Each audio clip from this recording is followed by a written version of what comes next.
With His Majesty's distant vision and his complete dedication in relieving his subjects of the distress, His Majesty the King has once said, "The most important thing is water. We need water for consumption, for daily use, and for cultivation. This is because life will be there. If there is water, people can live. Without water, there will be no life." Hence, the Royal Weir construction project was launched with the cooperation of the military and local villagers. The military provided the instruction and advice, while the weirs were built by the workforce of the locals. It was the idea of the commander of the 4th Army Region to refresh the land in the area. Originally, this place used to be a very damp area. Later, by whatever changes that had happened during the years, this land had to face a great drought. No water could be reserved for the use.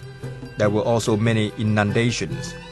Immediate water flow that came down from the mountain usually caused instant floods. What you see today is the result of the villagers' hard work. They are the most essential part of the project. They decided which side of the area the weir should be constructed, and they then undertook the construction by themselves. Originally, it was already a forest. Many decades ago, this was where we used to drain water into rice fields.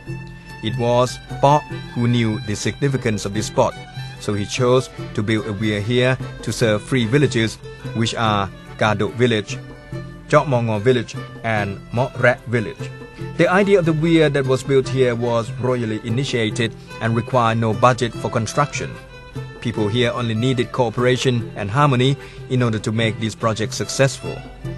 For the military's responsibility, we were in charge of giving instruction for the weir construction, encouraged the workers, and provided help when asked. Still, the main force that drove the project came from the villagers. Professor Phetai Pratumthong also gave us a hand by teaching the participants about the weirs. He constantly came to visit the construction sites. Moreover, at this moment, there are hundreds of weirs waiting to be built in the area under his supervision as well. I'm so proud to be a part of this project because we have built a king-initiated weir.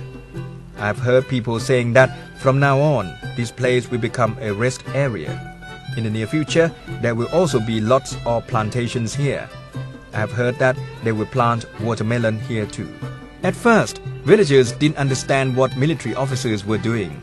It wasn't easy for them to come into the area, but when the project was first launched, the locals gradually got the picture of what the officials were doing. They understand now that the army came here to help us, not to harm us in any way. A lot of village leaders also help in supporting the project by promoting the information about the program to the people under their keeping, letting them know that these weirs were built for their own benefit, not for the army. The officials only came here to encourage us and to provide help. The weirs belong to us, the villagers. That's why it's so important for the locals to understand the project. At least they had to see for themselves what the army was doing. It's not an easy task, but they were willing to help us anyway. There were many times that these officers had to stay with us and help us tirelessly. Today, as part of this project, I have to say that the original policy of the army that was given to us was to live among villagers, to help them and to take care of them in every possible way. So far, I can see that this project brings so much joy to the locals. Cooperation and harmony among villagers can often be seen.